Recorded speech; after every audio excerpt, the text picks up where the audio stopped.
everyone, and welcome. I hate that. How are you doing, guys? You all right? Yeah, I'm good. How are you? I'm good. I'm good. Elna, you okay? Oh, good. So I guess it's been a good week so far. I imagine you two are very, very busy on digital PR side of things. Yeah, yeah. It's been a bit insane. But to be honest, this live stream again, like the last one. So just for everyone's reference that's listening in, we only did this about an hour ago, but we've double and triple checked it, so it is good to go. And actually, it's been quite a good one in the health kind of niche this week. We've had quite a bit. We just found a GQ link about 5 minutes ago before this. So we're happy about that. So yeah, just for everyone listening in, we're going to be going through kind of how to build topical digital PR links in the health niche. Following on from the finance one that we did, and we're gonna do a few more in different niches to give you a bit of an idea of how they differ because they do. But yeah, it's been pretty busy. We've onboarded loads more clients. We've got a few new starters, which is awesome. We've had Robin join, who's got some really good experience. She's hit the ground running. We've had Kelsey move over from one of the teams, and she's class. And we've had Craig up in Glasgow who's joined, who's doing wicked as well. We've got a new starter starting next week. So thank God we've got help on its way. What you been up to, Eleanor? I've been working on the usual, really, some expired domains. This week we had a very good selection actually that we kind of won from auctions. So I'm very excited to show them in the next couple of weeks. Today I've got two really exciting ones to show you as well. But oh no, just really busy as usual with the expired domains. Business as usual. It's weird, isn't it? Like I've been looking myself about buying one. Me and Jack had to talk about it because it's just fascinating, isn't it? Like you could. Like, I was watching the stream the other day about Caitlin. Why don't I get a shout? Caitlin, who's absolutely awesome as well. Yeah, we were watching your Dave's stream the other day with Craig Campbell talking about like how you can make money from it and all that type of thing. And I don't think enough people kind of know about it, really. You know, my mates up here, if they were looking to make some money, they'd invest in crypto or something and end up losing it all. So it's really interesting, isn't it? I think we Yeah, all I have a just think clue. it's about, because obviously we hear about crypto on the news a lot. We hear about property, we hear about this and that too much. So it's on their mind a lot because they see it. Who have you ever seen an advert on website investing and someone made so much money on websites and they were living the dream? Nobody talks about that stuff like as mainstream. It's not as mainstream, and it's good because that means that in a way it's good because that means the people like you and me and other people that have seen the opportunity are investing in the opportunity and really kind of getting ahead whilst others are just running towards what the media has told them. So yeah, but yeah, it's not as widely known, unfortunately or fortunately. It depends how you see it. Yeah, definitely. And I think me and Jack, we've been jumping on a lot more client calls over the last couple of weeks and really diving into like the performance of some of the websites. I was on a call the other day with a client who's just renewed because the campaign's going so well, and he was talking us about kind of how much money and how many people's come to his site and like hitting 100K in a month and that type of thing. And I'm thinking, what? Like great he's renewed, and I'm pleased that obviously our work as an agency is kind of all help with that in terms of the content and everything, keywords and digital PR and everything, link building services has gone into it.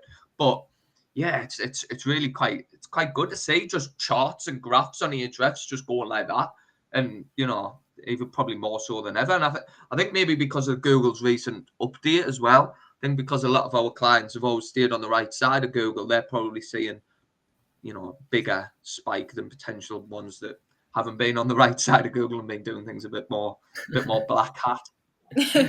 Yeah. Right. So just Dan's popped up as well, saying hi. All right, Dan. Hope you're well. So yeah, what we're gonna go through, I will pull my presentation up, but I wanted to show everyone my new football boots first, and I promised I would, just because they're really cool. But anyway, yeah, on to the main topic. So, how to build topical digital PR links in the health niche, and anyone that's listening in, fire as many questions as you can or you want at us. We want these to kind of be a lot more interactive going forward and kind of help solve some of your concerns and your problems on your website. So, how to create a health idea. Again, a lot of the time it does follow the same process as coming up with any other idea, but you're looking for something a bit bigger. So when I say looking for a big number down there, that's not necessarily in terms of financial or anything like that, or it's not necessarily a number, to be honest. It could be just looking for a big hook. So, are you a coffee blog or something like that? And could you launch a story around how drinking 1 to 2 cups of coffee a day helps reduce the risk of heart disease? Because you see them all the time. Just trying to tap into something big and something current, whether that's a number, a news topic, a health condition, whatever it might be. And kind of by doing that, you're solving a problem, which is the next part. If you're going to launch a campaign on how to help stop the common cold and it's put a jumper on, you're not really solving a problem, because everyone kind of knows that you've got to do the basics to stave off any illnesses. So yeah, if you're solving a problem, try and make it a little bit unique. For example, this week we launched a campaign around cayenne pepper tea, and how it can increase your energy levels and all that type of stuff. And it's something that hadn't been covered properly since 2014. So when it kind of first brought on the scene, so we launched it. We launched a few hundred emails, and yeah, I've got some really positive, like the Express wanting to find out, how you make cayenne pepper tea and what problem does it solve. And yeah, I guess the third one, the biggest one, make sure it's current. Everyone's bored. Well, not bored because it's still important, but the bored of seeing and talking and everything to do with COVID. There's new illnesses, there's new things happening all the time.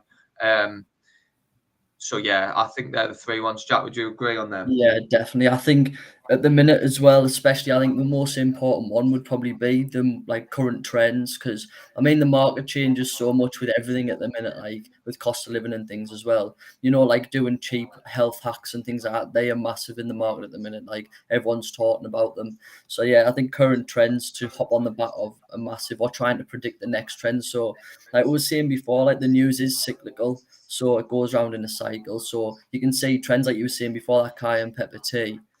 Like even looking at health trends from a couple of years ago that haven't been talked about, respin them and do a new story on them where they might have new data or new studies found. Respinning things like that are always really good because they've worked and they've been in the news before. So if you've got up-to-date data or brand new data that no one else has got, or brand new insight or comment, yeah, I think that's a fantastic way to do it.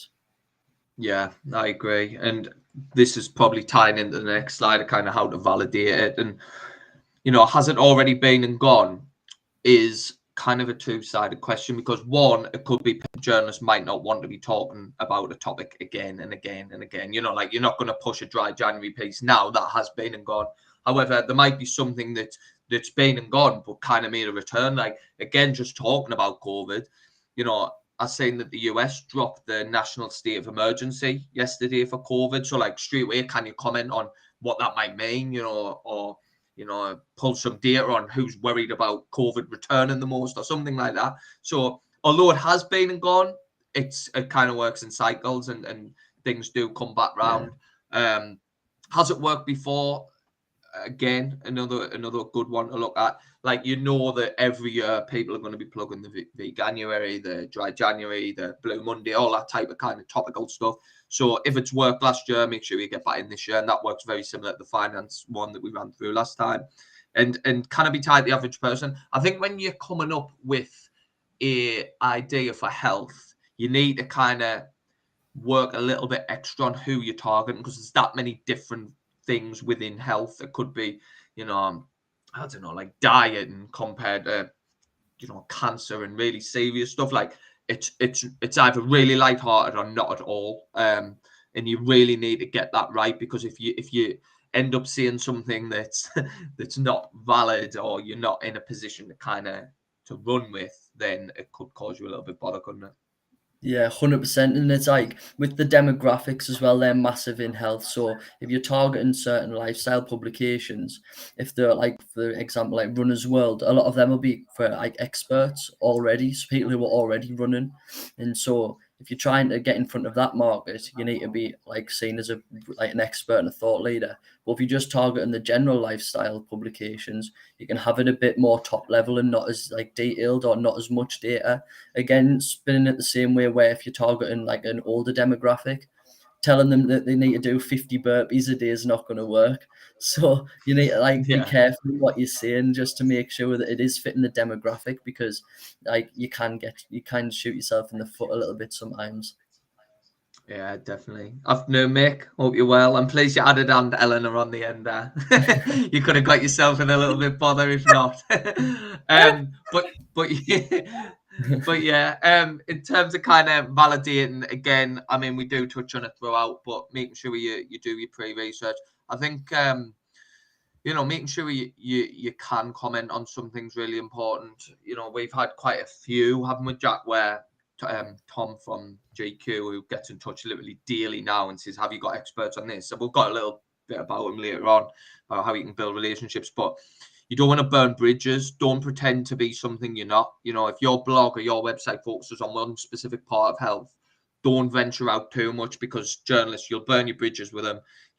If I go around saying I'm a dietitian, but they can quite clearly see by looking at us that I'm not an expert at diet, then yeah, you just need to be a bit careful. Make sure you stick to your niche and find relevant things within it. And we do have a slide later on about how health can be applied to anything else. And, we talk about being topically relevant.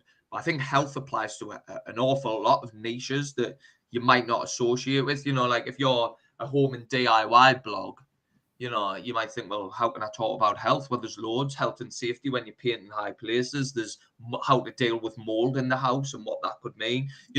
As long as you're offering a solution to a problem while staying away from kind of the medical side of it, then it still is topically relevant. We're not going to say that Jake, who runs a DIY blog, says to do this to stop the risk of heart disease because I run a DIY blog, but you can talk about how to stop mold that might lead to something a bit more serious. But we've got a few slides on that further on. Yeah. So yeah, again, we keep this as a constant, and it should always happen at the start of a campaign, and it should always happen when you're coming up with ideas about how to deploy it, who you're targeting and why you're targeting. Are you adding a value? Are you adding a hack? Are you adding something that's going to solve a problem for someone? That's got to be the main focus of anything you do. In-depth persona probably matters more to this niche than any other, because health's so broad. Are you looking to target people middle-aged who's wanting to lose a little bit of weight? Are you wanting to, whatever it might be, it needs to be refined and it needs to target the right people, because there can be a little bit, how can I say this, frosty sometimes, kind of medical journalists and that type of thing, because they probably receive that many pictures, just seeing, totally out of their medical zone, I guess. Yeah, I think it's like, I say that with the persona as well. It's like making sure that you are making a campaign around the right things. So like before I was saying, if you are doing something where it's going to be about mental health, making sure that you are a mental health expert, or if you're doing something about weight, make sure you are a dietitian or the persona's a dietitian, just because a lot of medical journalists are experts themselves. So you've got to be offering them something that they might not need, or they might not know that they need. Yeah, I agree. And Tessa's just popped a couple of questions in that we'll go through. So thanks for the question, Tessa. Do you contact the media using the client brand's email addresses and pitch on the behalf? Yeah, we do. So it differs a little bit client by client, but what we always tend to do is buy a kind of domain to make it look like we're working for the client. But when we do go to pitch, we'll say, Jake Olioke, digital PR manager and niche website builders on behalf of client, or we'll just say we'll work for the client. It depends what the client prefers. We don't pretend to be the client expert. We just say we'll represent the expert. So, if I pitch a story about that cayenne pepper tea, I'm pitching on behalf of my client. And if the journalist gets back to us and says, oh, that's great, I'd love to ask X more questions, we just act as the middleman in all of that. So yeah, it does vary. But yeah, we don't say that, you know, we are the client. We just say we're working with the client. And that's always been the best way to do it, I think. And just on your second question, do the clients see the actual pictures? They don't, but we are happy to run through them, you know, prior. I think because we send that many personalized approaches, I think we'd just be we'd be handling the client a little bit too much. You know, like every client will probably get 500 emails sent out plus a week. And yeah, we can't really show them every single one because it would be a lot more work than needed. But we do, when we come up with the idea at the start, the client gets full sign off on that. And we're more than happy to share kind of major lists and where we're targeting and how we're going to target. You know, we wouldn't ever want to put the client in a bad light. So everything's kind of goes through a strict sign off process prior to that. So yeah, I mean, the client can see the base template, I guess. But what we do tend to do when we're pitching out, say someone's wrote for Healthline, we'll say, oh, like, hi Jack, spotted you wrote an article on Healthline about this topic. We actually think this might be a nice little follow-on angle because X, Y, and Z. So every pitch kind of differs and it's got to be personalized. So yeah, that's kind of how we do it. And like I say, there is an awful lot of sequences and emails go out in the Jack. Yeah. Right. Where am I looking? So next one. Campaign tips. So this is super important. Start building the data set in an Excel, Google Doc. And with healthcare, you need to make sure that it's super relevant sources, either government data, your own data, or your own insight. And I think that's probably more important than any data. I think actually data isn't as important when launching a health campaign as potentially finance and that type of thing, because you're not really looking for that big number as such. You're looking for an expert opinion. You know, you want to make sure that comes across. So when you are building the idea out, add it to an Excel doc and give journalists access to that as well. I think that's important. Like what we do, we pitch a certain way. So say we pull a study together on the best cities for runners in the US or something like that. We'll pitch out all the key hooks and a journalist can write their own story.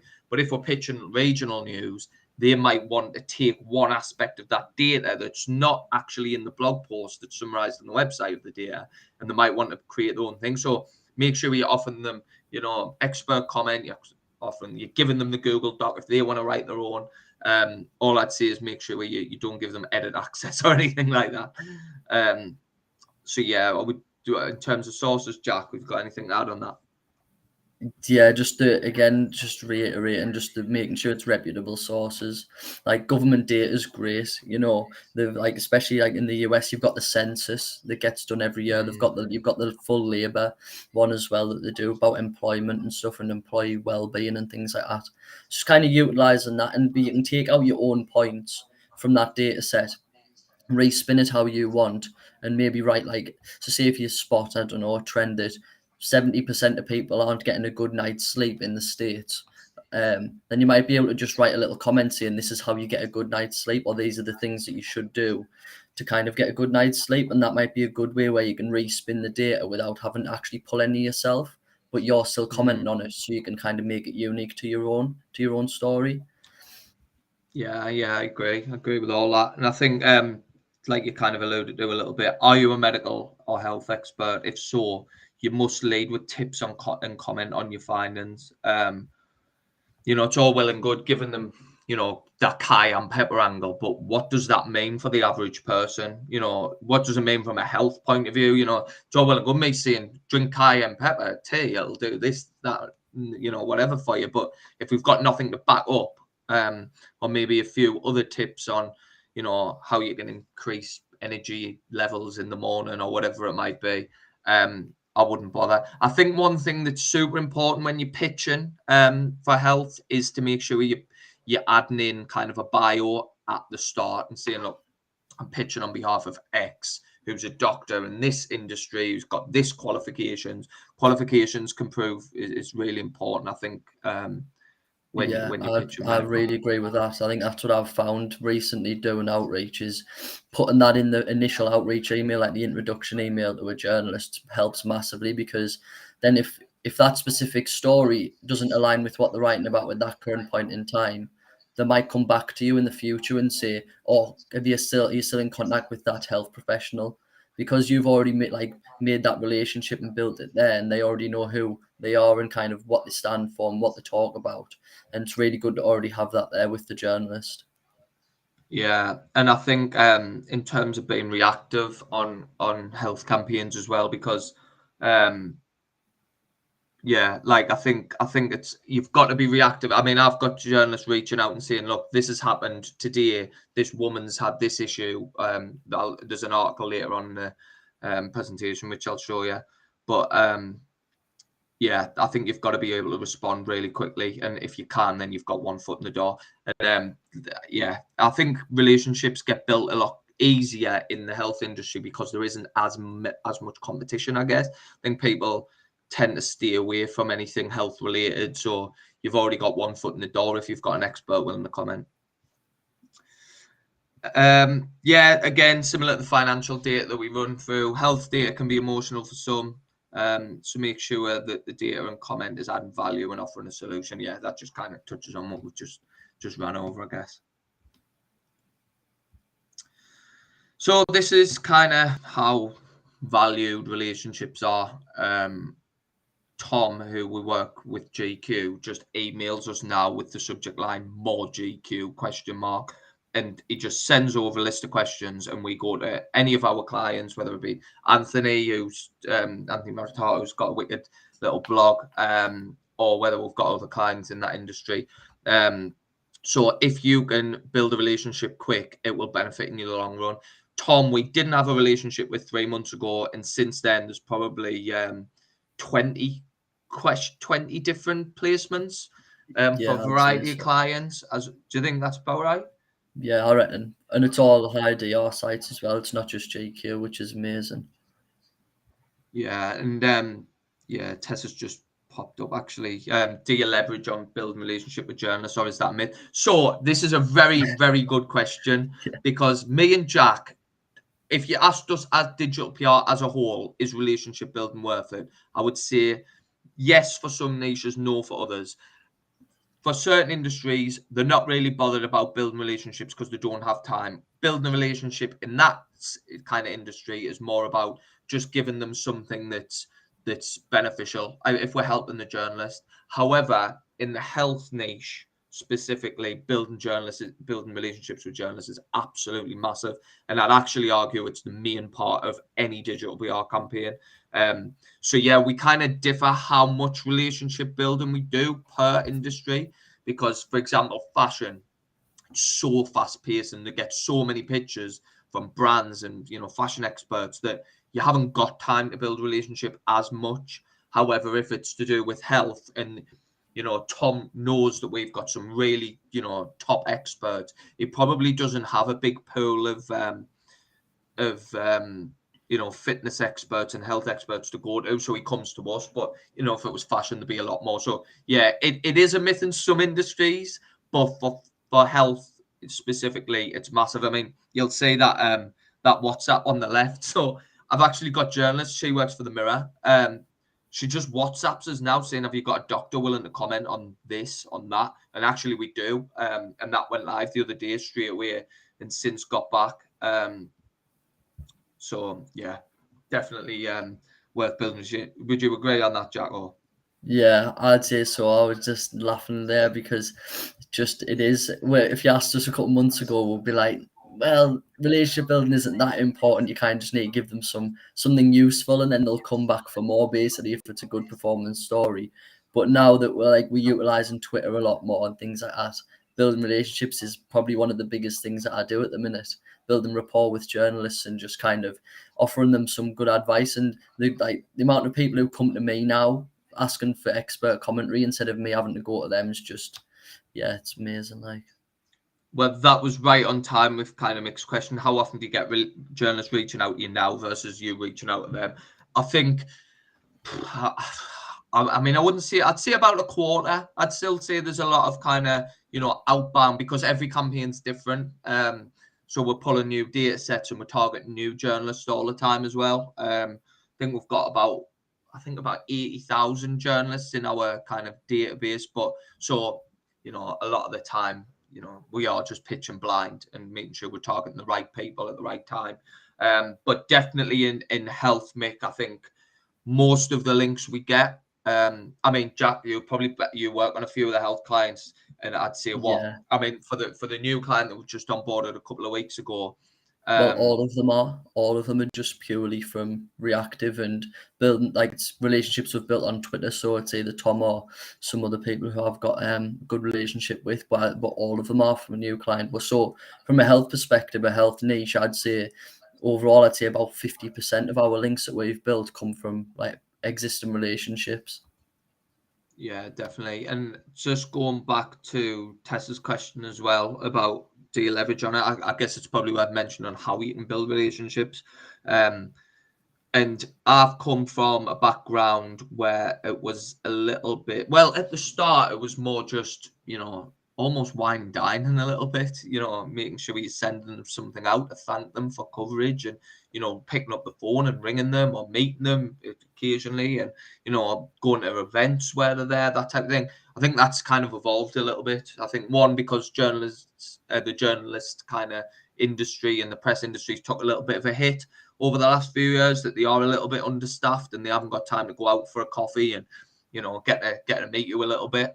I think building relationships now is a lot more social, like digital social is what I mean. Like we use Twitter a lot, journal requests, that type of thing.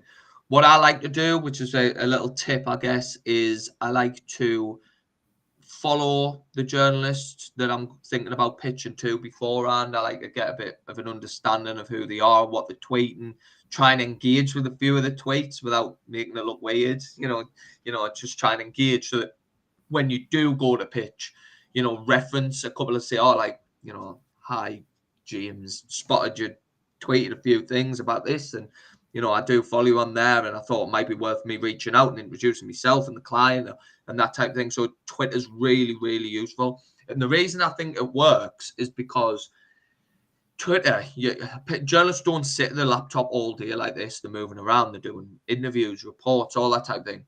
But they've always got Twitter on the phone. So if if they get notifications from Jake, and then they go back to the desk, you know, 6 hours later, and they've got an email from us, you can directly correlate the two in their head. And I think Twitter's massive for kind of building relationships. So yeah, they're just different ways you can build relationships, I guess. If you can get a journalist to start WhatsApping, like even better. But one other thing is you know, sliding into Twitter DMs of journalists is really good. I get a lot of coverage from doing that. And I think just being able to respond on the spot, everything's just got to be super quick. You know, if a journalist isn't going to give you a lead time of over a day, it's going to be a struggle. So I would always try and make sure you've got something to hand to go straight back to. One good thing is if you're working on behalf of someone else, maybe get a bank of quotes together at the start of a campaign. So that you can direct and sign them off by the doctor or the medical expert so that you can quickly push them out and not need to go back through your expert every single time. If you can do that, you're definitely winning because, you know, it's really time consuming if not. So I mentioned it earlier, apply health-related topics to most niches, and you can. You know, if you look at these, you'd be thinking, how can I apply health to all of these? And I'm going to give you a few examples of how. So food, you know, food's directly related to health, I guess, whether that be jumping on a veganuary trend, whether it be, you know, pulling a list of states who diet the most or who are searching for diet tips the most. Food can be applied to anything. The cayenne pepper tea angle, there will be something you're writing about on your website that somehow helps diabetes levels and you don't know about it or something like that. So food niche can absolutely be applied to health. Again, just make sure you're not answering the medical question on it. You're just answering the food question. You know, this food's got this vitamins in, which as reports state or as studies state, directly contributes to this. So food's really good. Finance, this is a weird one, but there's stuff like health insurance, there's stuff like in the cost of living, people are cutting out health insurance quite a bit, and that could be a worry. Or maybe they're spending more money at the shops on unhealthy food, or whatever it might be. Finance can absolutely be applied. Cost of gym memberships, all that type of thing. Sport, obviously, super related. We launched a campaign maybe last year about how much each top footballer was kind of wasting when they were injured through health-related injuries and medical. So that type of thing, that's a good one. Home DIY, I touched on that about we've got a link going live in Reader's Digest this week, talking about the link between gardening and mental health. So mental health's a massive kind of topic, but again, you've got to be even more careful with that. And B2B, there's things about HR, mental health in the workplace, all that type of thing. If you're a tech one, there's med tech, there's all kinds of ways you can tie a niche to health. Just make sure you're very transparent with the journalist when you're doing so. Jack, would you have anything to add on that? Yeah, I was just about to say that last point. Yeah, just about making sure that you kind of, if you're talking about food, if you're talking about anything, making sure that you're not like saying this, doing this will cause this. It's very just kind of offering advice on it rather than saying something that would be like a specific doctor might say, oh, you'd need a study for. So like for food, for example, you would say that you would eat this food because it's a superfood, but you've done your own research to say that it causes increase in energy, causes an increase in like weight loss and things like that. So as long as you've got things to reference and you're not kind of going against the grain really, without any evidence to back it up, then yeah, you're kind of free to do what you want, just making sure that you have got some evidence to back it up. Yeah, definitely. So Tessa, thanks for the question again. This was another really, really good one. You're putting us on the spot, are you, Tessa? No, it's really good. Building relationships equals tracking your interaction with them in a spreadsheet. So hard to keep up scale if you're contacting a massive list at once. So I'll give you a little insight into our database. We don't use spreadsheets. I think for kind of massive key contacts who we've had maybe 10 plus links off to separate times, that list is pretty small, so you can absolutely keep that updated. There might be like 50 to 100, something like that. But we use a tool called BuzzStream, and that's what we do all of our output on. We connect our emails from that. We log activity on there. So if we were to go on now and I was to filter the whole 100,000 strong database on people who's wrote about mental health, it'll pull you the list straight off. And that's really useful, BuzzStream, and you can start to kind of look at reporting, so you can start to check open rates. It works a little bit like MailChimp does in terms of tracking open rates and reply rates and all that type of thing. But I guess the benefit is that if someone you were working with was using BuzzStream as well, you'd be able to see their interactions with that person. And it also doesn't let you contact the same journalist at the same time for the same client. So if I'm pitching that cayenne pepper tea angle, Jack couldn't go away and pitch a similar angle for the same client. It wouldn't let you. So we don't spam the client that way, spam the journalist that way. So yeah, I think you can have a bit of a correlation between both. I think having a spreadsheet is really useful. Another thing you can do on BuzzStream, you can add do not contact tags. So me and Jack used to work with someone at our last agency who's now head of celeb and showbiz reporter at the Daily Mirror. So we put him on the do not contact list so he wouldn't get hammered by all 12 of our, all 12 of our team. But we've added him to the spreadsheet. So if anyone's launching a celeb or showbiz campaign, they know to come through me and I can leverage that relationship for them.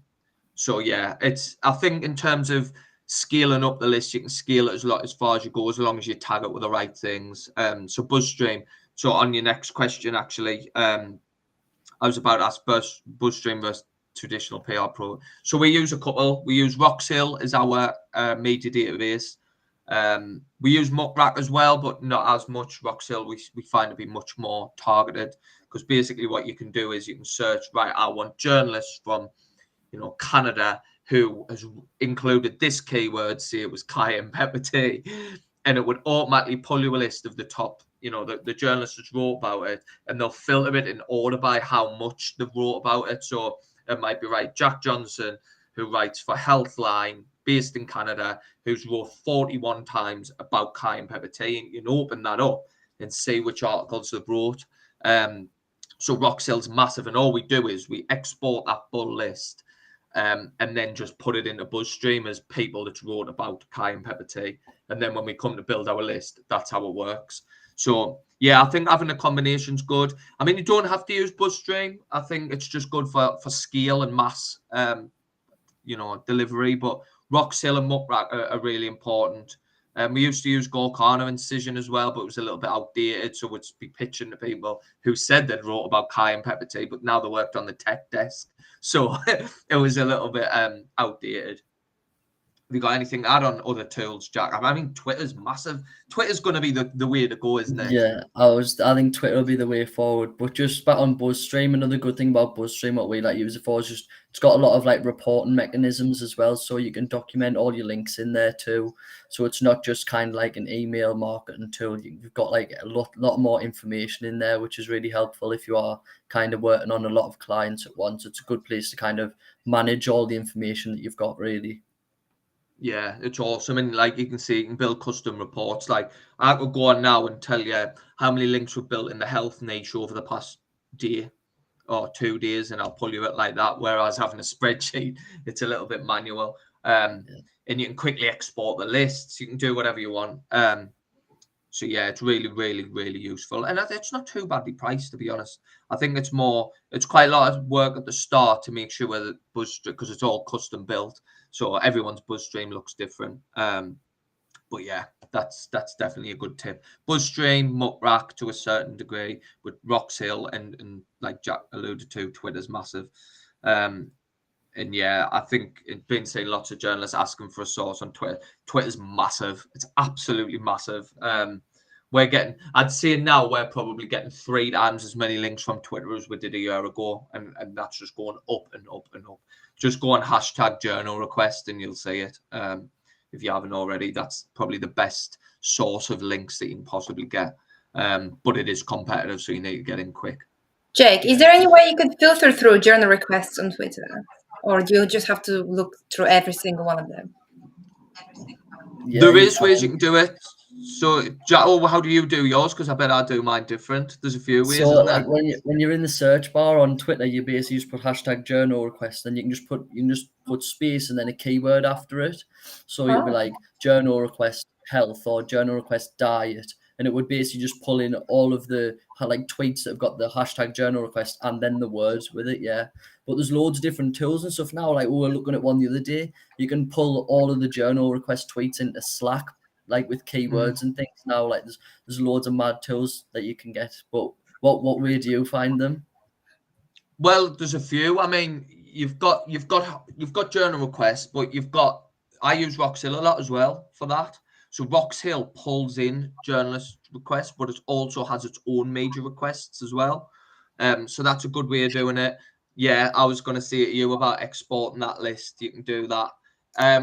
Another good one, allmytweets.net. You can potentially go on there. There's also Twitter accounts that's solely dedicated to journal requests, and I think they're free to sign up. I forgot what they're called, where it'll send you a daily digest email, so you don't have to sit on Twitter all day. And you can go on there. You'll be able to find it if you just go on the #journal request and then go on people, not the hashtag. You'll see that I forgot what it was called, but you can sign up for free and it'll just send you an email summary every day of all of the requests. I think one thing when you are looking for requests as well, sometimes people get a little bit put off if you put for your website or whatever on there, if it was journal request food or whatever you niche you're in, you can go on there, and sometimes people get put off if it's maybe a day or two old, the journal request, because they think the chance is missed. Absolutely not. And a lot of the time journalists will come back and say, I haven't had anyone get back to us on this, so could anyone so people think you have to be super reactive to respond, but that's not always the case, especially for the more niches, if that makes sense. Yeah, that's super helpful. That's super helpful. Yeah. Thank you. Awesome. So yeah, pitching health campaigns, trying much shorter lead time because health related you know, news stories change every single day. Obviously, the last few years has been a bit brutal on that front. So much shorter lead time, like finances.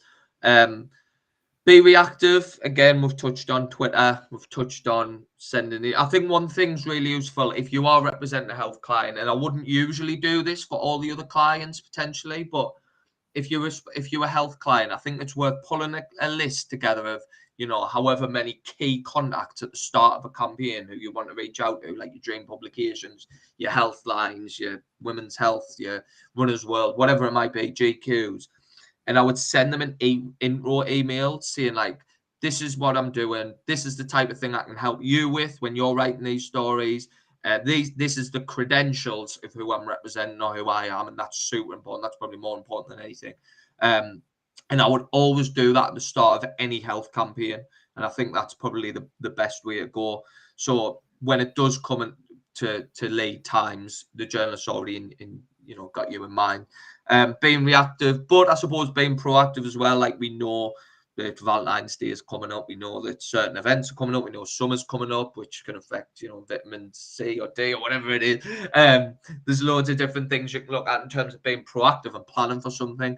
I guess it kind of depends. Jack, you'll probably agree with this, but kind of depends what type of health-related campaign you're launching. If it's mental health, obviously Blue Monday has been and gone, so there might be a little lull for a little bit before it shoots back up. Where now we're coming into, you know, people are coming out of Veganuary and Dry January. Is there another angle? You can maybe like an angle on how, if it might be dangerous going from Veganuary or straight back to your pre-plant-based diet or whatever it might be. So yeah, I think you've got to be reactive, but also bear in mind seasonality. Yeah, I think seasonality with health is quite big as well, because obviously when you're coming up with spring and summertime, you've got all the different allergy seasons that you've got, which run all the time. You know, well, it is like you go straight from flu to then everyone having hay fever, so it's a nightmare. Yeah. But it's like things like that, they come round every year, so you can kind of, once you've got a general quote, or so if you find some data on it, like some search data around. Another one that we like when we did that one for sunburn. So there was a massive heat wave. Oh yeah. There was a massive heat wave in the UK. So we looked at the Google search spike for sunburn and people searching for sun cream. Like, that's still health related because it's about like sunburn. So it's kind of like the things you can hop on that you might not think you might be able to hop on, but within this health sector is massive. Like, there's loads of opportunities.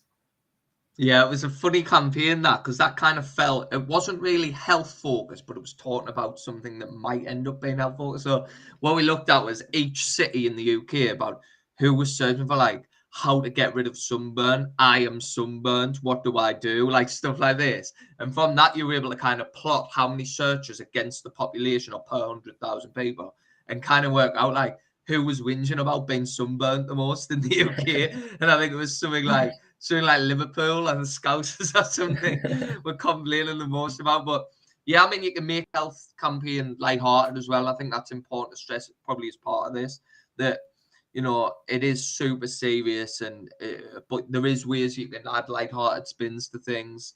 And don't be scared of trying something. You know, I did mention at the start that health journalists can be a little bit frosty, so just make sure that you are targeting the right people if it's a more lighthearted campaign. So yeah, try and tie it in current trend as well. You know, something that's happening now or could be happening, like Jack mentioned. Following up. So Tessa, this kind of applies to BuzzStream as well. One thing you can do on there, and one thing that we get a lot of success from, it auto schedules follow-ups. And sometimes this can be a negative. So I wouldn't go wild on it, especially in the health niche. But if I send a pitch out about the health benefits of cayenne pepper tea, it'll automatically follow up to that journalist in whatever allocated days I'd set, maybe 4 days, with, hi Jack, just wondering if the below was any interest, happy to add any additional angles or new other teas that you might be covering. And that automatically goes out on BuzzStream, and you don't need to do anything. So you're effectively getting double the amount of work out from yourself. So it's really good for kind of resource purposes. But yeah, definitely worth following up. I think, yeah, just making sure it is personalized. You can add a lot of personalization into BuzzStream as well. So that's really good. It really helps us. It's so hard idea. We should be more creative. It is hard. It is hard, but I think sometimes work backwards instead of coming up with an idea to pitch to journalists. Have a look to see what's getting covered first. We touched on this in the last stream, or one of the last streams we did, where it was, have a look to see what's trending, what type of thing they're talking about, and then see if you can take that idea and spin it a little bit. Yeah, Doesn't that's probably always my just favorite sometimes. way to do it as well. Like I like to basically look at the news, see if there's any good, interesting like headlines. Kind of think, can any of my clients fit into that? And then tweak it and work backwards. So it might be like how much people are spending on Valentine's Day, or we did one for how much people are wasting on their Christmas dinner. Like it's an interesting headline, but would you just look at the headline and then think backwards, think, well, how can I get data that fits into that? So that's the way I like to do it, definitely. It's like thinking of the news story first rather than thinking, right, we're going to get data from this place, and this place. What can we do with it? Because it's at the end of the day, you're just sat there looking at a bunch of numbers. But if you don't have like a narrative in your head, then you're never going to be able to find one either. Yeah, I agree. I agree. And again, just on here about follow-ups, yeah, I probably should have mentioned we only ever do one. We never do two. We'll send that first email and then we'll send one more as a little nudge and make sure it's long enough after the first one. I wouldn't send you an email now and follow up within a day. Give them a few days. Depending on how time sensitive it is, and I think journalists appreciate that. If we're talking about Valentine's Day, I'm not going to set a second follow up for the week of Valentine's Day, and I think they understand that. So yeah, I see a lot of journalists slating us PRs and digital PRs and link builders on Twitter a lot, but a lot of the time we get really positive replies and say, "Oh, thanks for following up. Like this is really useful," and it went through my inbox or something like that, and they missed it. So yeah, we only ever send one follow up, or none at all, depending on what niche it is. So Be Current is one example. So I did touch on this earlier, but sometimes something emerges where you can add instant comments. So if you're planning that big idea, to launch over a quarterly basis or a 6-month or a year basis, if that's going to be a big driver of links and coverage, make sure you've still got this underlying reactive element. And like that one I mentioned, US plans to end public health emergency for COVID in May. So straight away, we've got a comment from our doctor client, and that's gone out. We've had loads of interest in that straight away. But you have to be instant. You have to be current. If you're not launching, like one daft one that we launched the other day, this isn't health related, but Molly May and Tommy Fury have named the baby Bambi. So they're like big people in the UK. I don't even know what they're called, showbiz stars or something. I don't know. And obviously Tommy Fury's a boxer. But straight away we got comment from one of our baby name experts on, could this lead to bullying? Like what, how it'll be perceived, all that type of thing. Launched that on the day that it announced, and we've got Mirror, Express replies, so they're going live. But if we'd launched that in 2 days' time, it would have been and gone. So make sure it's instant and make sure you're adding value. If you're replying to that US plans to end public health emergency, just basically stating the obvious and sitting on the fence, you're not really going to get anywhere. Maybe talk about like what this could mean for the average person. There's loads of different ways you can look at it in the Jack. Yeah, definitely. Yeah, I think jumping on, being able to jump straight on things is massive as well. Just it gives you the best opportunity to kind of get the links and get the coverage, because you are competing with other people at the end of the day to try and get that coverage. So it's good if you're offering the journalist something good, and if you're the first one to do it, then it's like, yeah, it's really good. Yeah, definitely. Speaking of news, do you do news chatting? Yeah, but that's effectively what that is, Tessa. So journal request is very different, and horror is very different in news chatting, and I think a lot of agencies and a lot of people get it kind of crossed over. So news journal request is you responding to a journalist who's writing a story. News chattings, as you'll know, is where they've launched a story and you've spotted an angle to get in that story, which is effectively what that Bambi name thing was. So we don't create content as a source magnet for it. All we do is launch. I think expert comment and data is the best way at news, Jack. I think, if there's a story emerged, say that US kind of state of emergency thing, and you've got a really good comment that talks about, what this means for the average person, or, you know, what this could mean going forward, or, you know, anything that's adding value, launch that straight away. Reason we wouldn't add a source magnet or kind of create content. Sometimes if it's a breaking news story and it's as big as kind of that, you know, the New York Times one, they might not want the comment placed anywhere else. They might want it as an exclusive, and it's not an exclusive if you've already created content for it. So we don't do that. We launch it kind of one for one, personalized, because and we change that comment for different places if we think it's going to be work better for CNN if it's got this angle compared to that one. So no, we don't create content for that, and I think it helps us be a bit more reactive. You know, if we're waiting for people to write the content or waiting for the webmaster to upload it, or the, you know, whatever it might be, the marketing manager, then it slows that process down quite a bit. So yeah, we do newsjacking, but we make sure it's quick. What we like to see is if we can reply within the hour, then it's classed as you know, jumping on an emerging trend. And it works pretty well for us because we work on US clients a lot. Obviously, US agencies will just work the same kind of hours as us, but the news outlets work around the clock. So when we're waking up in the morning, we're seeing New York Times overnight editors posting at 3 a.m, knowing that we've got 6 hours on the rest of US, because the US agencies who's covering kind of health experts. So it's a good way of getting in quick. Obviously, you might not be in that fortunate position. You might be based in the US, so we're going to be beating you to the race, Tessa, but no. Yeah, that's a good way. I think in terms of when you launch campaigns is quite important as well. I think I would never go out with a health campaign unless it's related to alcohol or going out on a Friday. As a kind of go-to rule. Friday, Saturday, and Sunday tends to be the more light-hearted days. You know, like the sunburn campaign went out on a Friday, so it's really important when you time it as well. Jack, do you want to add this? Go through this one because this is yours.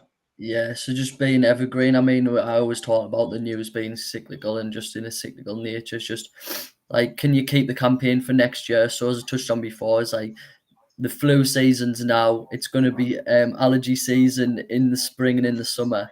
You know, there's always going to be a heat wave, so that you've got the sunburn angle. Like, there's always things you can talk about, and it's going to come around next year. Obviously, you've got Blue Monday, you've got Mental Health Month, you've got like Time to Talk, you've got all sorts of type of mental health things now as well. And just, yeah, and the same, you can even tie it in with sports. So like when people, you've got like pre-season of all the sports, they all finish in May time. So you've got when people are injured and things like that, you can look at that. So yeah, keeping stuff for next year is just, well, yeah, it's cyclical, so it's always going to come around. This next one, can you add a new angle to target? Yeah. So that, well, yeah, that's seasonal. So I just touched on there as well. So yeah, you might have some comment on the flu season, and you can just quickly respin that for the allergy season in spring or in summer. So it's dead easy and it's dead quick to do that, and it saves you a lot of time as well. Like, there's nothing worse than when you need to kind of keep going backwards and forwards trying to work out what's the best way to say something. But if you've already done it and it's already worked one way, if you respin it just with a slight different angle, you kind of know that you've already got a foot in the door, and you can always just contact those same journalists again, because they tend to write about the same stories. So if they've wrote about something once, then they probably will be writing about the same thing or something similar in the future as well, which is always good. And then leads on nicely, just leveraging contacts that you've built. So if you have already built relationships, not even relationships, if you just had things placed with people and you kind of already got that rapport, or they kind of know who you are, they've given you coverage before, just using that to your advantage is amazing. Like, we've done that lots for the GQs and for Healthline and links like that. And yeah, I think just leveraging your contacts is a really good way, especially in the health industry, because once the journalists know that you've got a good contact, like your client is a good contact, or your persona is, and they've got really good credentials, then it's someone that the journalists can trust to always come back to as well for future stories. Yeah, I've got a little hack, and it's probably not the best one, but I'm going to tell you anyway. So, can you leverage the contacts you haven't built? So, what I mean by this is, if you've got a doctor or a health expert and you're seeing a lot of misinformation from maybe competitors or other doctors about a certain topic, say it's something serious and you're willing to comment on it, and you've spotted something and it's wrong, use that. reach out and say, look, I represent this person who's got these credentials, and what you've actually said is, or what you've quoted is wrong. Here's an updated version, straight from this journal or whatever it might be. And it's a good, I mean, I wouldn't recommend doing this, but I mean, I do it, so I'm not really bothered. But it's a good way of kind of, if you're seeing misinformation and you're seeing some other agency or some other, you know, a health business or whatever, getting coverage for something that's wrong, jump on it and offer an alternative and explain why it's wrong. Because it's important. Yeah, exactly. That is exactly what I didn't want to see it, but it is like that. You know, and it works a similar way to if you spot your competitor has loads of broken backlinks from, say, a GQ, when it's going to a page that's no longer exists, reach out and offer them an updated version. Say, we've got the same. Why don't you link here? Because that one doesn't work. But it's the same for expert comment.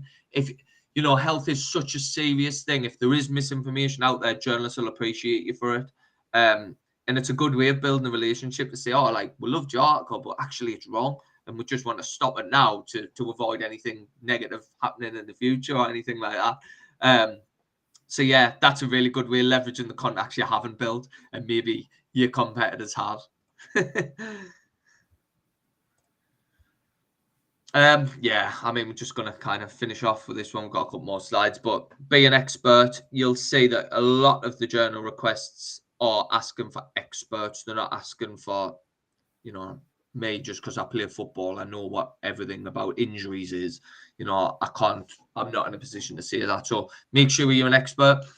I guess a way that some of our clients, because, you know, they might have niche websites and they might have health related websites, but they might not be a health expert. So what they do is they actually reach out to medical professionals and get them there to, you know, provide content and resource for the blogs. It's a good way of building kind of trust on your website, but it's also good, you know, because if that medical professional is available to comment on behalf of your blog, then that works.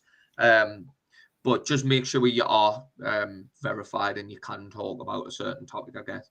I mean, don't get us wrong, a lot of journalists will still run a story, even if you're not.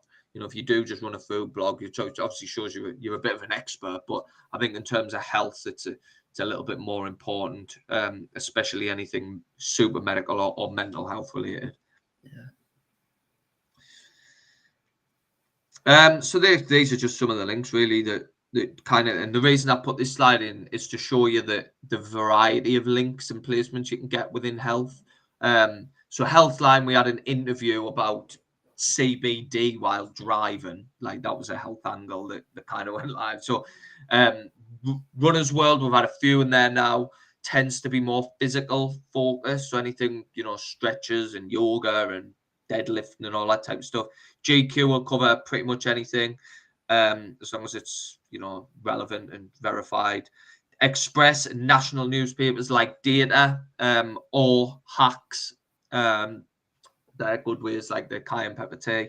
And Women's Health, it works quite well with Reactive as well. So the reason I did want to show this is to show you how many different ways you can build links and build coverage instead of putting all your eggs in one basket. Jack, is there any others I'm missing from there? No, I think you pretty much covered it. But yeah, you can, as you're saying, you can build a massive variety of, well, just all different kinds of links, really. Yeah, I'd actually say expert comment with advice is the best way of launching a health campaign. You know, I mean, I know I'm doing ourselves a disservice because it's the cheapest package from us, but I definitely think health's really good. I mean, for some anyway. I think for some others, if you want to build mass coverage, you're going to need to bump it up a little bit. Tessa, I had a CBD campaign, didn't get any bite. Yeah, you do need to be a bit careful. I think we've got a client at the minute that's, you know, had a few issues with. I mean, we've also had some really nice syndications talking about how CBD can help people through dry January, and that got quite a few links. But yeah, you will get, that's got to be super targeted if you're doing anything like that, because there's obviously a lot of states where it is illegal. And you know, I had a response the other day of someone that had actually moved. Like, I thought that I was contacting them in a state that was legal, and she got back saying, "Oh, just let you know, I've moved to a different state where it's not legal." So, yeah, you need to be. I think the target list's a lot smaller, isn't it, when it comes to CBD and anything like that? Yeah. So finally, to wrap up kind of some of the top tips. So you must be qualified to launch a campaign. You must have reputable sources of data or expert comment. You know, I'm not going to launch a campaign about how to lose weight because, well, it's quite evident that I can't do it myself. So, you know, making sure that it is reputable. It must tie in an emerging topic. However, some topics that's been and gone do come back round, and it's worth keeping check on that. And I think one, if I could add another one of this in, it would be to make sure that, well, not just to make sure. I think health related campaigns are much more evergreen than any other because we've been looking for a cure for cancer for however many years. So like it does come back round time and time again. And if you're launching an expert comment, it will still get picked up. Whereas if it's something financial, you know, there's new budgets get announced, there's new chancellors get, you know, put in. It's a lot more volatile, but it is a lot more evergreen. So don't be scared to go back to an old campaign. Like we just launched a pandemic perspectives survey, which actually was from June 2021. Built loads of links back in June 21. So we relaunched it, kind of updated the figures a little bit, and it's built 20 links straight off. So you can go back to old campaigns, and you must not offer advice that isn't valid, like I keep mentioning. Jack, have you got any to add on them? I think you pretty much covered it there. I think the last one being in bolds, just like, yeah, the main one is not offering anything that can be proven to be wrong, because obviously you're burning bridges with the journalists at that point as well. So you kind of like any future stories, they'll just discredit anything you're going to say if the advice that you're giving them is wrong. You know, even if it's just one time, just making sure it's right, because in the future you might not be able to ever contact them again, or the journalist might put you on a blacklist to say, you know, don't ever listen to this person, don't take emails from them. So yeah, just making sure that the advice that you're giving them is like truthful and is good for them. Yeah, and this is another good question. So do you pitch a client or company that's unrelated to the news just for the sake of getting quoted? So no, everything we do is kind of topically relevant where we can. I think topical relevance is going to be a bit of a grey area, really, because like you would talk about Express not being a health publication. However, it does have a health angle. And if we're verified and we're relevant to a story, then we will still go for it. We're not so bothered about the overall outlet, if that makes sense. I think as long as you can tie whatever you're pitching into a story that should sit on that website, then it's still topically relevant. What we like to do at the start of a campaign is kind of tier our targeting system as well. So we have different tiers. So tier 1 would be, these are the key outlets, these are the biggest websites in that industry, not just in terms of kind of traffic drivers, but domain ratings, you know, all them rankings. They're tier 1. And then we've got tier 2s and 3s where we know we'll still be able to get placements from, but they're not the key publications, but they're still going to add value to our digital PR campaign. Now, our digital PR campaigns focus heavy on SEO metrics as well. So if we can get topically relevant backlinks into a data source, we're not as bothered that it's in, you know, banging that publication, as long as it is a big publication that covers that specific topic somewhere. Obviously, we wouldn't pay for placements or anything like that as well. So, yeah. So that's it. 1 minute, 1 hour, 3 minutes, 3 minutes over last time. So thanks, Tessa, for keeping us up, keeping us on my toes with all them questions, because they're really good. But has anyone else got any questions before we wrap up and hand over to Eleanor? Let's have a look. Yes, this happens time and time again. Have you had a good campaign that flopped and you can't get it because you just know the stats data is good all the time? And I think don't be disheartened by it. I think keep rehashing it, keep reworking it, and it will go. Like, Jack, I mean, we've had a few campaigns since we've been at Niche over the last 5 months where it didn't work first time round. We rehashed it and reran it, and now it's getting picked up. But sometimes, like I read a poll on Twitter the other day in the digital PR industry about how many campaigns actually get over 20 links and all that type of stuff. And I was actually quite surprised about how many wicked campaigns. You know, if you go on and have a look at digital PR examples on Twitter, you'll see the best campaigns you've ever seen. Then you put them through Ahrefs and they built 6 links. So yeah, I think a lot's to do with relationships, being on time, and offering expert comment. But you can take a good campaign and keep flipping it until it does work. That's one thing we do a lot. I've been told by Luke as well that I need to mention that it is our end of January sale, albeit the 2nd of February, so we're ticking over. So 10% extra content on any content orders, and there's 5% off any digital PR package for the first 3 months.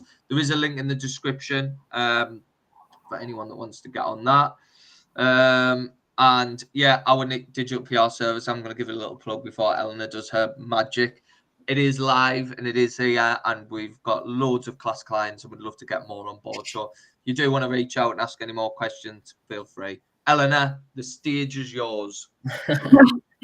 Thank you. That was really, really, really informative. I hope it helps people. Well, Tessa for sure. Okay. So we've got 2 expired domains to tear down today, and both of them are available in our inventory. So if you go to nichewebsite.builders and click on H domains, you'll be able to find them there if you're interested in purchasing them at all. So the first one I would like to start with is called Humane Workspaces, and the niche is basically the workspace. 5 years old, there are 100 referring domains. So yeah, this is quite interesting one. It's not the usual we get. It's a little bit different. So I'm gonna share my screen and I'm gonna do some teardowns. Okay, so this is what the domain looked like. So it was an actual business that basically helped companies and workspaces improve their work culture. So as you can see, we are Jamie and Maddie. We care about workspace culture. We spend years developing our future-focused understanding of this, and that. So essentially, if you're a company and you think that your culture needs a little bit of work, you basically hire these guys and they come in and they basically help your work culture. So essentially, this was it. They had consulting. They also had like culture management, analytics, case studies, speaking. They had blogs, books, loads of things going on. But ultimately, the domain expired and probably the business kind of shut down as well. So the backlinks are actually, there's a couple that are really good. And of course, the ones that stands out is Forbes.com, which is really wonderful.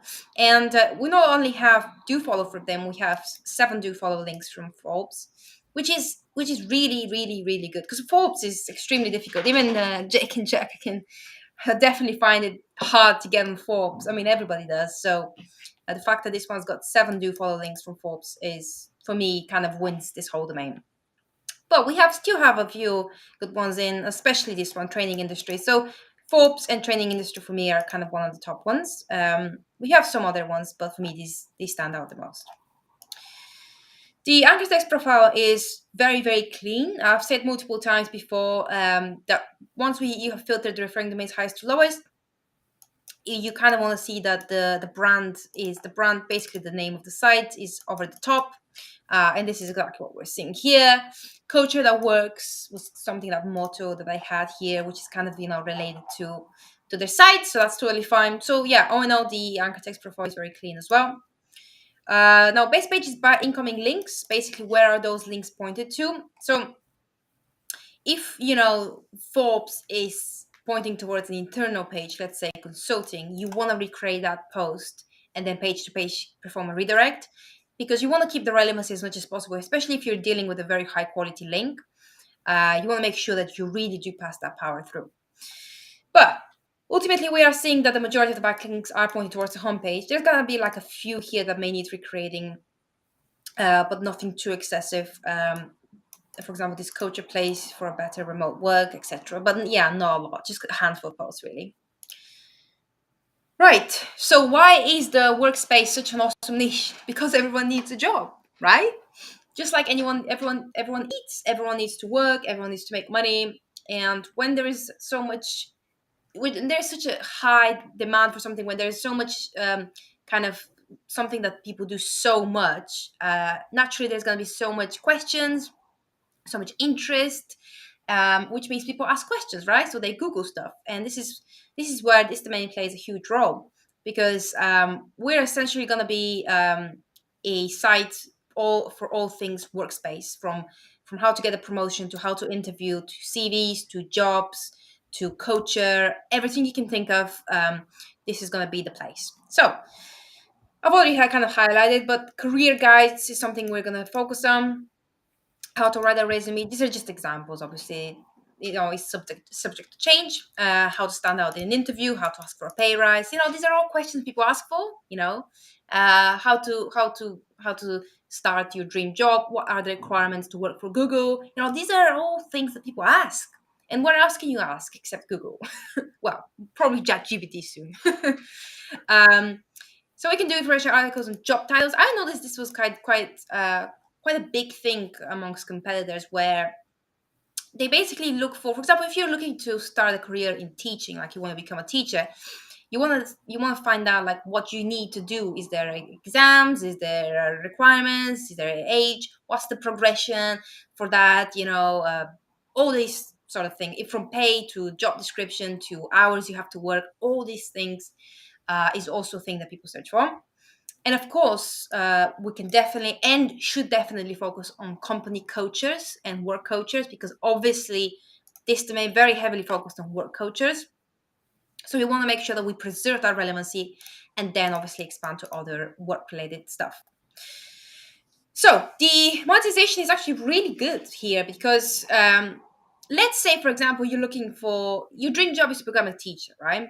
And you read online what the requirements are to become a teacher. I know that some people go to university, etc. But let's just say you've read what you need to do, and it turns out that you need this qualification. So when you look at how to get this qualification, it tells you, well, you need to do this course, and you dig a little deeper and you find that you can do this course online. And then this is where we can monetize. For example, for some reason, if you need like to be expert in Microsoft or Google Sheets or Excel formulas, then obviously we can monetize through affiliate. So we can say, to get this job, you need this course, and to get this course, you need to know this. So sign up, and they sign up, and we get money, right? So we can definitely utilize those things. And on top of that, if you're someone who is thinking on the flip coin, like they're thinking, okay, well, I want to become freelance. So what do I do? And then we say, well, try Upwork, try Fiverr. So again, we can sign up through affiliate programs, and they can try Fiverr, Upwork, or other kind of platforms where they can freelance. So again, we can monetize through that. Also, something that's really popular, maybe not for now, but in the long term, we can consider resume templates. This is what people pay. Like, I'm terrible at putting my CV and all that stuff.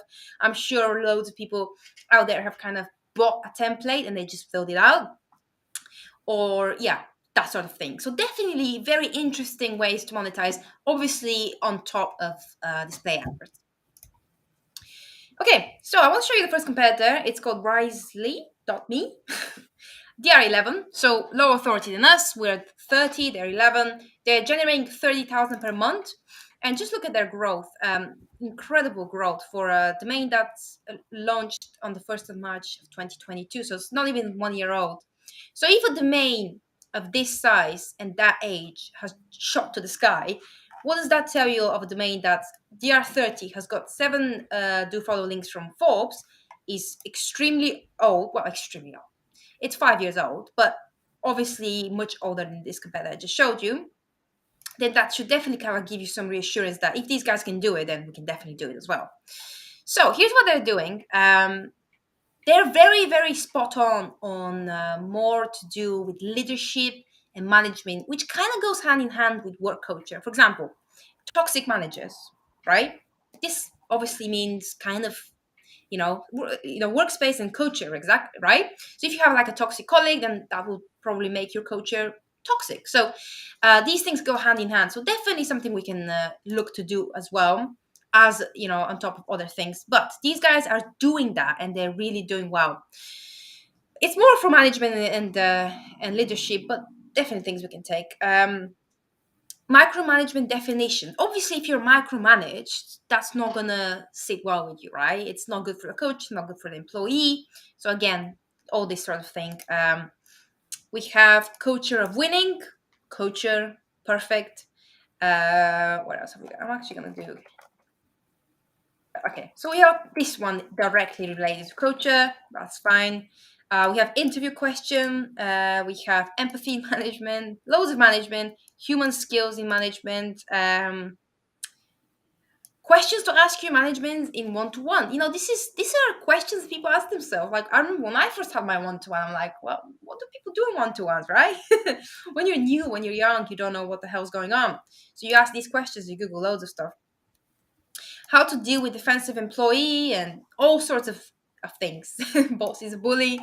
Yeah, so you get the point. So loads of related things to the workspace. So perfect example of a domain that we're going to tomb raid. And if you're not familiar with our tomb raiding method, is essentially you find low competition competitors that are doing really well. So that's one's doing well. And then you come in, you take a look at what they're doing, what their best performing content is, and then you take that content, make it better, provide more value. And with that, by providing more value and making the content better, and by having an edge over with authority, links, age, hopefully you should outrank them. So that is basically what the Tomb Raider method is. So the next competitor is slightly higher authority than us by just 2 DRs. And this one is doing, again, really nice, really good, 172,000. And here's what this one is. This one has got a mix of things, but they still have things related to work. For example, reasons to leave work early, and things like that. So it's a mixed bag, but that doesn't mean we can't take what's relevant to us and, get inspired by it. So definitely a lot to take from this one as well. But ultimately, if you look at the, let's take a look at the Keyword Research Explorer and do. It's obviously trending upwards according to Ahrefs as well. So it's a widely discussed subject. We can always take a look at more kind of ideas here using Ahrefs. And if I filter them to kind of lower competition, maybe 215, and take a look at what's around. Okay, so we have more technical questions like how to leave a Slack workspace. We have how to cancel this, how to do this, how to find, how to remove someone. So a lot of technical questions could also be applied. Why not? It doesn't always have to be why is my boss a bully? It could definitely be more interesting in other things. So yeah, definitely other ways to explore and other opportunities. So this is the first one. And now I'm going to take a look at the second one, which is Emily Jane Photography. So this one is a bit different. This one is more wedding related, 9 years old, so older. Yeah, 16, 85 referring domains. And yeah, I'm just going to do the same thing and share ice cream.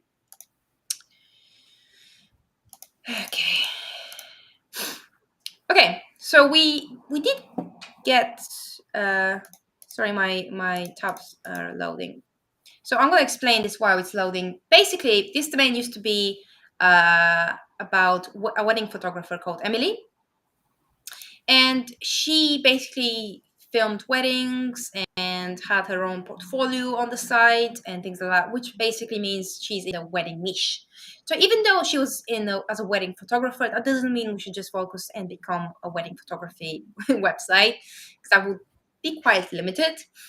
We have had expired domains before with wedding photographer domains, and we still managed to turn them into a wedding site. So it's totally fine. It doesn't have to be just wedding photography. It's a shame that it's not loading now for some reason. But it's basically her portfolio, her clients, and then pictures of weddings, basically, to summarize it. Now, the backlinks are really good, considering that it's only DR16. Okay, it's not loading for some reason, so I apologize for that. Considering it's only DR16, it has some really lovely backlinks. So to begin with, it has loads of Pinterest, which would make sense. I guess it's obvious that she's utilized Pinterest and she's published there. And the beauty about Pinterest is that you're not only getting exposure and you're working with a different algorithm, but you're also getting links, and these are do follow as well. And you can see she's picked up from Denmark, France, .co.uk, so that's UK, Australia, Spain, Italy, Japan, Mexico. So all these are do follow. And as you can see, the DR of Pinterest is obviously quite high. Pinterest is massive. So on top of that, we have niche relevant high quality backlinks. And these are things like Style Me Pretty, beautiful niche relevant backlink. 3 do follow links for that. 100-layer cake, again, that was niche relevant, because if you look at the site, it's actually focused on wedding cakes and like party plus wedding ideas. So it's definitely related, real weddings and all that sort of thing. So that's definitely relevant. We have magnoliarouge.com, once wed, one fab day, something turquoise.com. We have wedding sparrow, IO Society, Hey Wedding Lady, Mod Wedding, chic and stylish weddings, and we have brides here and others down the line as well, which is insane. I'm actually surprised that this is on DR60 considering their backlinks. Backlinks are absolutely wonderful. And in terms of the anchor text, so I'm just going to load my tabs. In terms of the anchor text, once again, we're seeing the same situation as the last example. We're seeing that the top are branded. Emily Jane was the photographer behind the site. So that's fine. And then down the line, we have more Emily, more Emily, more Emily. This is the site, which is generic. So yeah, the anchor text profile is also totally fine. The best pages by incoming links, again, we're seeing the homepage at the top, which is totally fine as well. We have blog here, which is totally fine because we're going to have a blog section probably anyway. That's totally fine. Then we have some people's weddings where she's obviously listed them. She's got shared pictures of Cameron and Megan's wedding. So we can't really do anything about that. So we're just going to skip it. And it only has 2 backlinks pointed to it. So it's not the end of the world if we don't recreate that. But as I said, like the majority is pointing towards the homepage. So I said earlier that, even though this was a wedding photographer site, the purpose of it at least, it was kind of her portfolio. That doesn't mean that we can't, utilize other wedding related queries and turn this into a big wedding site. So here's kind of what the strategy is. Like, obviously, we're going to have to talk about and tackle some wedding photography at least first, because when you work with experiment, you really, there we go. It's kind of loaded now. You really need to kind of preserve this relevancy. So if the site was about wedding photography, yes, it's in the wedding niche, but make sure you cover some wedding photography aspect first before you move on somewhere else, so you can preserve that relevancy. And yeah, as I said, so as you can see, it has her about information. So basically investment, the process, workshops, her portfolio. She did weddings, engagements, and lifestyle. Lifestyle, probably like shooting newborn babies and all that sort of thing. She had a blog, she had contact. And in a nutshell, this was kind of what the site was about. Very simple, but as you can see, wedding pictures everywhere. So definitely related. But after we have kind of covered some wedding photography, which can easily fall into planning your wedding. So we can do a couple of articles here and there about planning a wedding. And obviously, when you're getting married, you would want to capture those moments, right? Which means you have to hire a videographer or a photographer or both. So that goes, part of the planning. So, that can definitely be part of the relevancy in preserving that relevancy of wedding photography. But ultimately, down the line, we can definitely expand further to like planning your wedding, guest invitations, wedding songs, photos. We can also tackle other traditional weddings like Indian or Mexican, whatever other cultures that they are. It doesn't always have to be white suit, black, white dress, black suit, church. It's not everyone is like that anymore. Listicle types of articles for wedding dresses. Everyone's got their own unique styles and everyone's got their ideas. If you're someone who is curvier, if you're someone who is skinnier, if you're someone who is tall, short, you name it, everybody has got their style. Everyone's requires unique dress or whatever. So even if you want to go even out there and you want to have a black or red dress for your wedding day, then you Google 100 of the best red wedding